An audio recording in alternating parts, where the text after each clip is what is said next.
Alright guys, Jameson and Alex here. We're going to be trying some new stuff here, so bear with us as we experiment.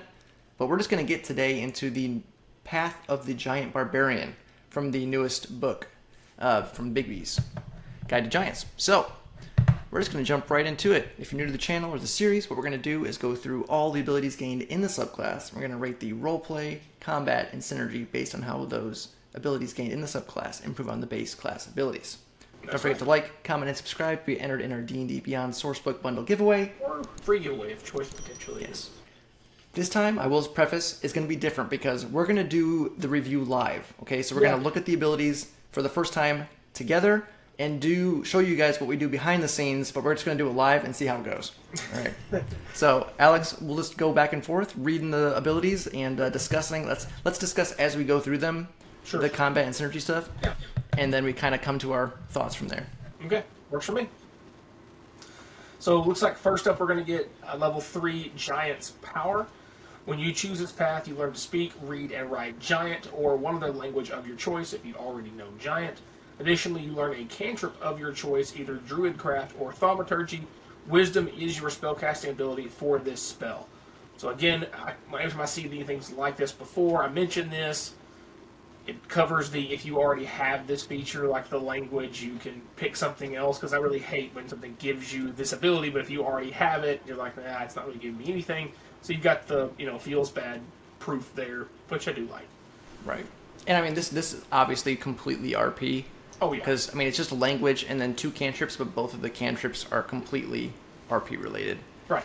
And I would say with cantrips, they're not super impactful, but it is nice to have that, especially as a barbarian, because you don't really have spells. So, yeah, pretty decent on the RP side. Right. Also at level 3, looks like we get Giants Havoc. So your rage pulls strength from the primal might of giants, transforming you into a hulking force of destruction. While raging, you gain the following benefits. Crushing Throw. When you make a successful ranged attack with a thrown weapon using strength, you can add your rage damage bonus to the attack's damage roll. Okay, a little bit of free extra damage. Giant Stature. Your reach increases by 5 feet, and if you are smaller than large, you become large, along with anything you're wearing. If there isn't enough room for you to increase your size doesn't change. That is substantially better, in my opinion. Yeah, I'd rather, for sure. You're large, and then you're getting an additional 5 feet. Right. So you're essentially increasing your range by 10 feet. Right. Because you're getting extra space and that extra reach. Yeah. And if you're a bugbear, that's even more, because you already have reach as a bugbear. That's right. So that could be really interesting if you had that. Yeah, I think that'd be the go-to. Go to the Sentinel feat, Polearm Master, you just reach everything all the time and slap people and they never get away from you. Yeah, so it looks like next up at level 6 is Elemental Cleaver. Your bond with the elemental might of giants grows, and you learn to infuse weapons with primordial energy. When you enter your rage, you can choose one weapon that you are holding and infuse it with one of the following damage types: acid, cold, fire, thunder, or lightning damage. When you wield the infused weapon during your rage, the weapon's damage type changes to the chosen type. So it's not like an additional add-on damage, it's actually changing to that damage type, which is cool. It does an extra 1d6 damage of the chosen type when it hits, and it gains the thrown property with a normal range of 20 feet and a long range of 60 feet. If you throw the weapon, it reappears, that's how you say that word correctly, in your hand the instant after it hits or misses a target. That's important. The infused weapon's benefits are suppressed while a creature other than you wields it. Sure. Plus you'd be just giving up crazy weapons all the time. While raging and holding this infused weapon, you can use a bonus action to change the infused weapon's current damage type. Another one. So that's amazing. That is really good. That sentence there means so much. Because if you just okay, I'm a fire person. I like doing fire damage and burning things. You happen to run into any family of red dragons or a lot of other things that would resist fire damage. You can just now it's just thunder damage. Yeah. I think you're only wasting it for one turn essentially. Right. I think the obvious choice is just acid, because it's going to be the least resistant of those. Yeah, acid or thunder are definitely the 2 best choices as a general rule. Yeah. But I think it's free 1d6 damage. It doesn't scale or anything. But the thing that's interesting is with the thrown property and it coming back to you is really important, because then you can essentially play a ranged barbarian. Now you're technically ranged. It's short. It's a short range. It's kind of like it kind of falls into that mid-rangey, Yeah, kind of like Sunsoul Monk kind of thing. Right, exactly. Because you can't really throw very far, but you can have a little bit more reach than you would otherwise. I think to me it's more of if you just can't quite get to something, you can still try to hit it kind of thing, which may happen some. That's one of the biggest weaknesses with barbarians is getting to stuff. Now they have tools that can help them get over that hurdle as they level up with like unarmored movement and stuff, but it is what it is on there. So that's a solid, free thing to do there. And then be able to change the damage type is cool too. Last 2 abilities on here. Level 10, we have Mighty Impel. Your connection to Giant Strength allows you to hurl both allies and enemies on the battlefield. As a bonus action while raging, you can choose one medium or smaller creature within your reach and move it to an unoccupied space you can see within 30 feet of yourself. An unwilling creature must succeed on a strength saving throw. 8 plus your proficiency plus strength mod to avoid the effect. If at the end of the movement, the creature isn't on a surface or liquid that can support it, the creature falls, taking damage as normal and landing prone. I remember this vaguely from the Unearthed Arcana. Yeah. And I'm surprised that it existed in the same state, or at least close enough to it. Because that was my big thing. I was like, there's no way they're keeping this, because you can literally just throw something off a cliff. I mean, yes, you gotta have a cliff nearby to do that. Yes. Yes. But you can do it. Yeah, technically you could attempt to shove things off cliffs. Now, I mean, we're in the middle of playing Baldur's Gate 3, and we've all discovered that the best action you can do, or list-based bonus action you can do in the game, is just shoving things. I don't know how many combats I have succeeded because I just shoved somebody into fire or off the side of an abyss. But that's, again, slight side tangent there. But it applies to this as well. This is just a better version of that because you can just straight up chuck people. Right, and it is still a bonus action.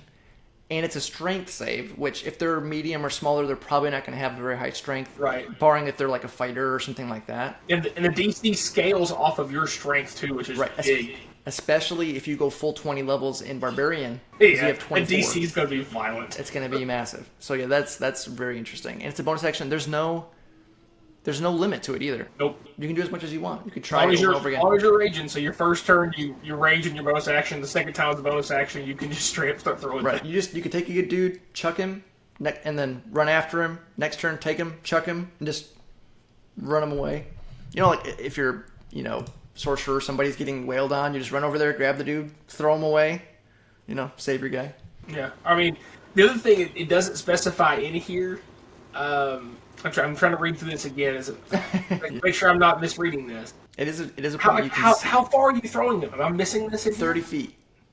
Unoccupied space you can see within 30 feet. Okay, you're throwing them. I was thinking like somebody you can see within 30 feet. You can run to them and throw you. No. They have to be within reach, but you can throw them 30 feet. Okay, so it specifies an unoccupied space you can see. It does not say on the ground. Right, because it says at the end if it isn't on a surface or liquid, it can support it. Creature falls. Correct. So, worst case scenario, you pick somebody, just throw them straight up in the air. Yeah. That is true. If you're not it's what you should do with your bonus action every turn. I think that's just an oversight, honestly. Grab somebody, throw them straight up in the air. 30 feet. If your DM's like, well, you can't just you have to throw them at a point. It's like, okay, I throw them up to the point on the wall, 30 feet up. Yeah, so they hit the wall and then fall. I'm going to try to throw them in that tree. Right.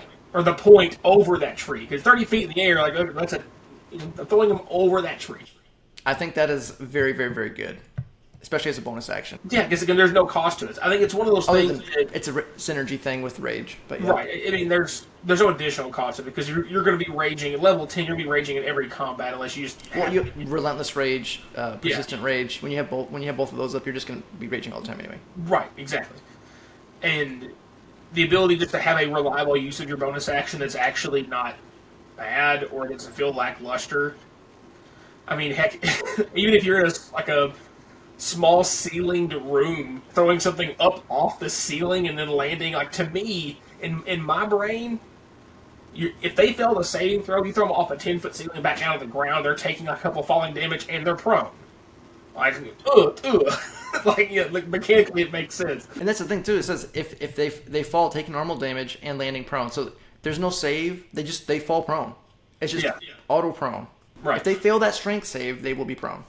And if you're playing with people in your party, like druids, rangers, and crap, throwing like difficult terrain, throwing spike growths out there, wall of fire, I know you took like your entire turn to dash back out of there. I want to take you to throw you back in there. Yeah, or even the other way around. You could throw your party members to them because it says an unwilling creature. So you could throw, like, you have a fighter that can't get in there, and you just chuck them over. Mm-hmm. You know, they use all their movement to dash or whatever to get to where you are, and then you take them, chuck them, and follow up with them. Or heck, just giving free movement. Your sorcerer doesn't want to use fly to get to a cliff that's 20 feet up in the air. I'm just going to throw you up there, bud. And then chuck. Yeah. Good luck. Looks like our last ability we're going to get at level 14 is some word they're making up. Demiurgic Colossus. Like I assume that's correct because, you know... We'll go with that. Phonetically, that makes sense.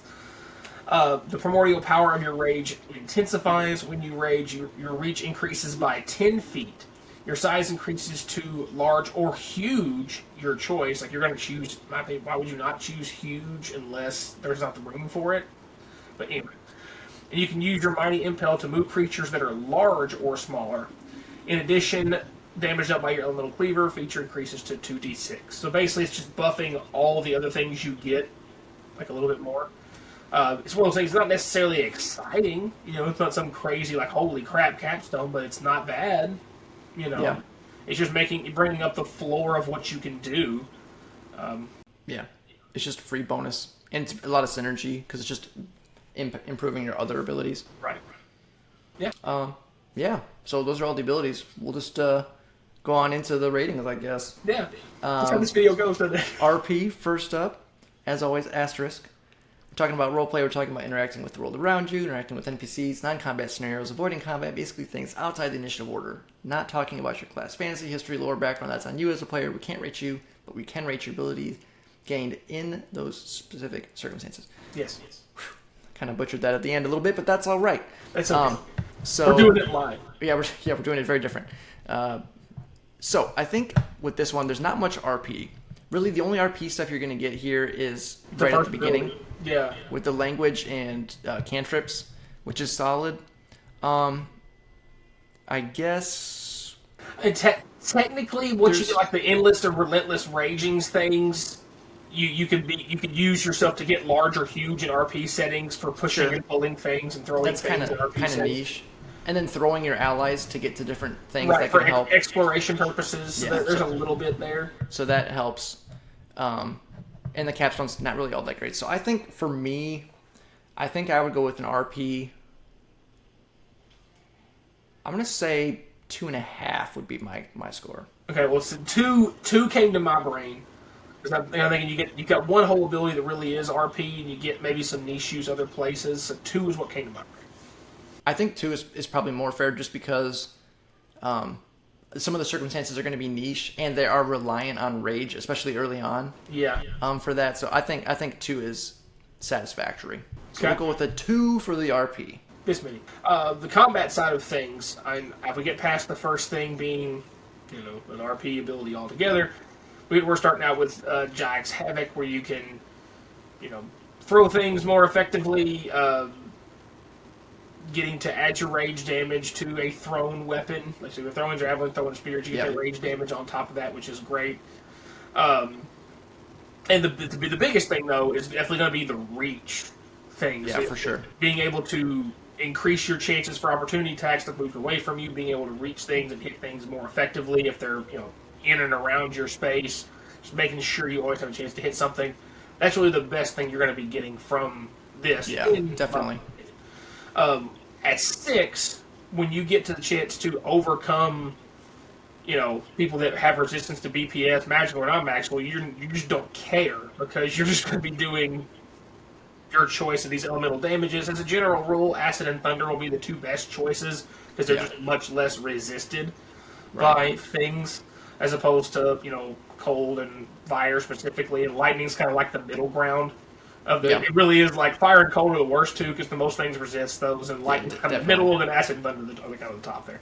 But it's interesting that it actually completely changes to me the damage of the weapon to being this. Like, you're so infused with like elements because Giants are very hill. Besides like the hill giant, you got frost giant, storm giant, fire giant. Like they're all about the elements anyway, so it makes sense. Sure. The acid thing kind of throws me there because I don't where's the acid giant coming from? It's absorb elements. I mean, yeah. I just think like lore wise in the D&D universe, like where's the lore, thematically, I don't know if that really makes sense because the other four make complete sense, but acid kind of doesn't. Well, thunder. I mean, thunder's kind of weird too. I mean, there's storm and cloud giants. Like like one of those thunder can at least make more sense than like acid. It's because there's not like earth damage, So there's not. Pick something else. Yeah. There's no ground types up in here. This is none of that works. But again, like the fact that you're able to get an extra damage type to add on additional damage, it's just reliable every time you hit with a weapon. You're going to be smacking things a lot. It's what you're really good at, and the chance to make it elemental because you don't care about overcoming the resistances and non-magical attacks and stuff. And the biggest thing really to me about this is the bonus action to change it. Because even if you took acid or thunder and you happen to fight something that is resistant to those for some reason, you're like, oh, okay, be a weirdo. I'll just make it cold damage then. On you. Yeah. I don't care. To me, I think the throwing and returning to you is a really big deal as well. Absolutely, because it's not a huge range, but it does give you a chance if you can't quite reach something or something's up in the air, you could throw it. Right. The thing too we have to think about too is if your size increases to large or huge, you're also extending that range as well. So, yes. Yeah. Essentially, you are. Yeah, so you're really extending your range quite a bit as far as that goes. And the fact that it returns to you automatically, hit or miss. That's the other thing. Like, that's a big deal. Yeah, so you're always, you can just throw it at will. It's Mjolnir with, elemental choice. Throw it, catch it, throw it, catch it, throw it, catch it, kind of thing. The Mighty Impel thing, like you said, I'm kind of surprised this stayed.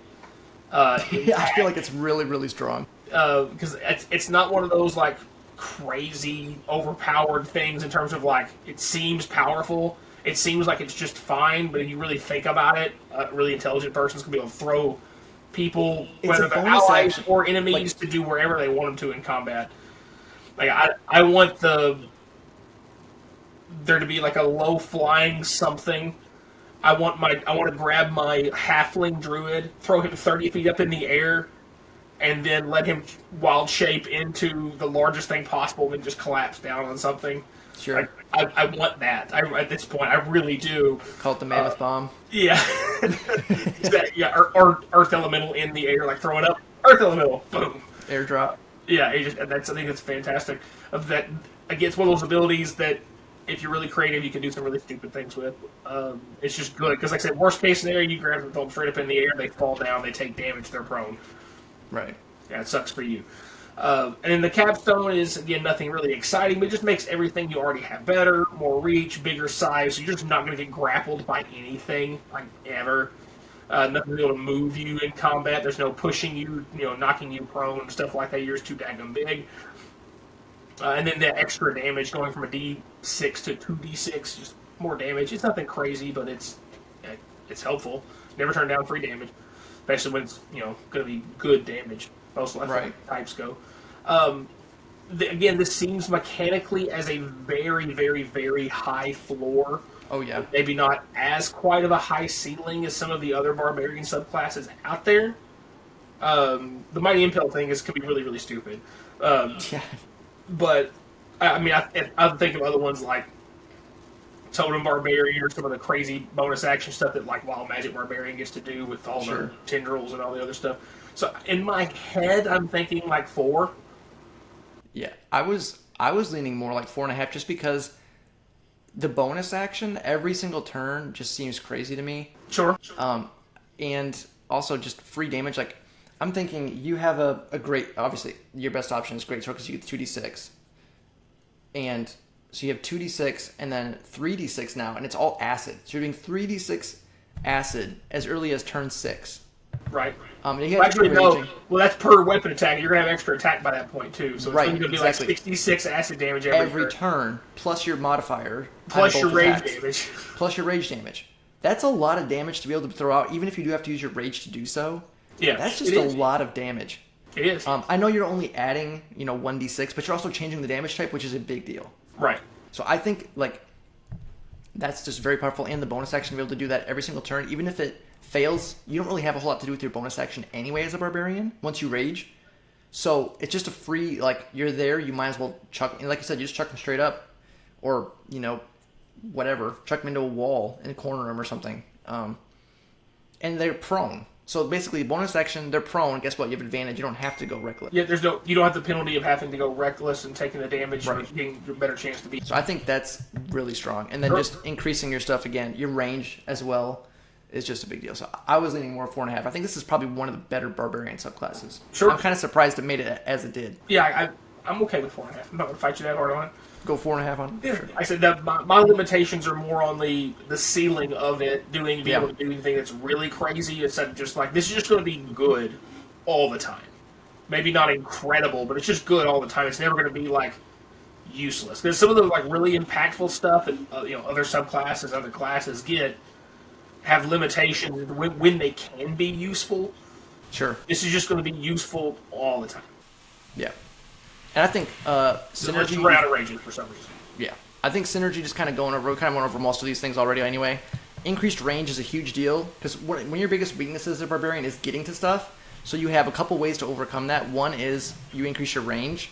The other is you can throw stuff consistently, which is awesome. And you change the damage type so you can get over early resistances at lower levels. That's a huge deal. Being able to chuck something just gives you extra utility. You can throw allies or enemies, and then the prone is just a bonus on top of that. Rogues are going to love you. Fighters are going to love you. Anyone that can get up in melee is going to love the prone. Ranged characters, not so much because they get the disadvantage. But it is what it is. It is what it is. And you got to take what you can get. Yeah, and shoot then at somebody else. And then just increasing your internal synergy as well. So you have some really huge buffs to rage, which is your biggest class feature. So, level 6, level 10, it's all about your rage. Level 3. They're all rage based. Yeah. So that's huge synergy with rage. And you're going to be raging a lot anyway, especially once you get persistent and relentless rage, both of those up. It's going to be really consistent to have those up at a much more regular basis. So I was thinking 4.5 as well, just because there's so much internal synergy and just buffs to your core of the class, which is rage. Your whole class is built around rage, kind of like sneak attack with rogue. Yeah, this is correct. I was thinking 4.5 here anyway. My initial brain was 4 combat, 4.5 synergy because I thought it was maybe better for the synergy slightly than just the raw combat output. But yeah, the synergy is spot on. I think this is one of the best barbarian subclasses, and the only thing preventing it from a 5 for both for me is it is dependent on rage. So if for some reason you're out of ranges, you're not going to get much here. Early on, you're not going to be able to keep rage up consistently, so right. It's going to be a little bit of picking and choosing when to rage to get all these benefits. But when you do rage, you're an absolute monster, even more so than normal. Yeah, it's true. So, yeah, I think that wraps it up. We'll keep it relatively short here, 20 minutes. Really? We'll go from there. We're going to try some new stuff out, guys, so check that out. Yeah. If you enjoyed the video, don't forget to like, subscribe, hit the bell notifications to know when all of our new videos are coming out. As always, thanks for watching.